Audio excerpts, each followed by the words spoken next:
say. Not one word.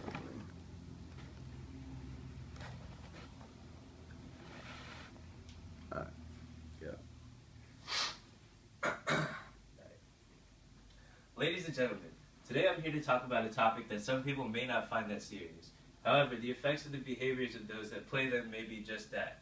I'm talking about violent video games. Once upon a time, I was babysitting two boys. As I was watching them, I noticed that they weren't exactly being nice to each other. While one boy was playing, the other said, "Shut up! Give me the controller or I'll beat you up again." The other boy that was playing hesitantly handed over the controller. The boys were playing a violent video game known as Grand Theft Auto 5, one that glamorizes violence, sex, robbery, and the use of illegal drugs. After watching the boys play for a while, I started to feel sick to my stomach.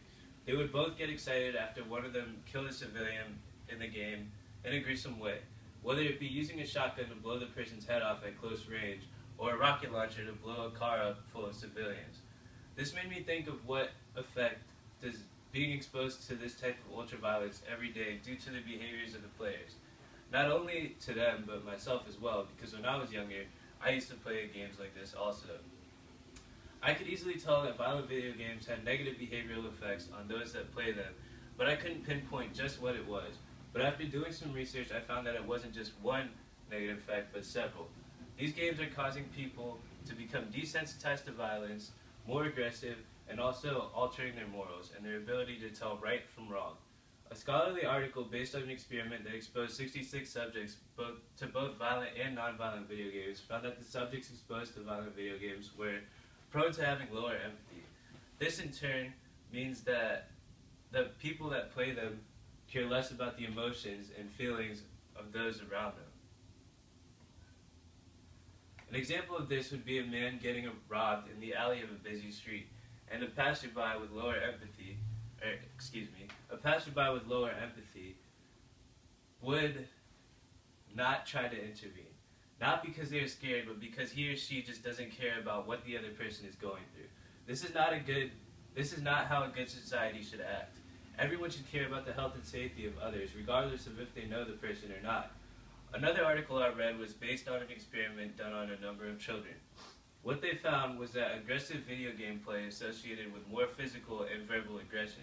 This is especially terrible because it shows that violent video games affect the behavioral effects of children, whose brains are still growing negatively.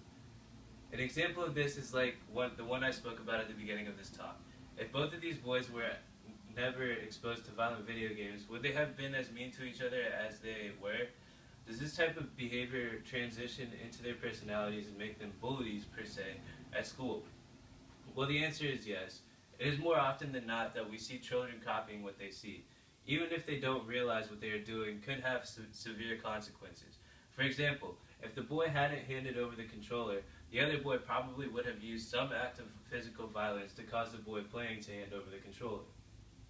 If this was done outside of a sheltered environment, such as a game store where they have a display, the young boy who was only in his preteens could have been arrested in the worst case scenario, and in the worst case scenario gotten a felony charge.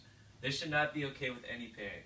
Grand Theft Auto 5, the game which the children were playing, is rated M for mature, which means that no one under the age of 17 should be playing the game. This is a prime example of where parents should be more knowledgeable about just what it is that they are buying for their children.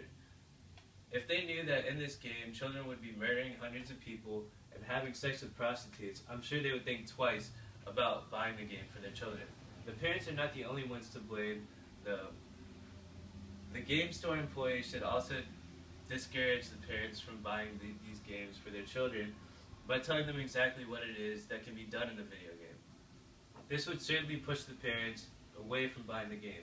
Could you imagine if a game store employee said to the parent of a 12-year-old, "So, are you okay with your son being exposed to virtual sex with a prostitute?" The response, I'm sure, would be an interesting one. Violent video games, with the combination of a desensitization to violence and an increase in aggression, cause people to alter their morals. Once people start to look at violent behavior as a norm of some sort, they tend to look the other way when something bad is happening, or do not think about the actions they are making, which may be seen as negative by the majority of people. An example of this could be a child in middle school who, upon seeing women treated badly in a video game, develops this mentality. So the next day at school, he goes to school and slaps a girl in the face because she did something slight that offended him. Since up until this point, there was no one telling the boy that what the character in the game was doing is wrong and should not be reenacted, this is certainly not okay and should never be okay. Anyone that was raised with proper morals would know this. However, many children don't know better, and if a violent video game tells them it is okay, they think it's okay. This, once again, goes back to the parents of the people playing the video game. They should have strict reinforcement that what is going on in the video game should not translate over to reality and make it very clear. Overall, violent video games are a problem and health risk for those playing them, particularly children with developing brains. The negative behavioral effects they have on those that play them far outweigh the benefits that one can get from playing them. Violent video games cause a desensitization to violence, which is a terrible thing not only for the individuals playing the violent video games, but for our society as a whole, due to the risk of violence. Violent video games also cause an increase in aggression for those that play them. Many studies have shown this to be true, in varying cultures and age groups. Lastly, the violent video games affect the morals of those that play them, which once again not only affect the individuals that play them, but also our society as a whole, due to the fact that these individuals' actions can cause negative events for all of us. It's just something to think about. Thank you.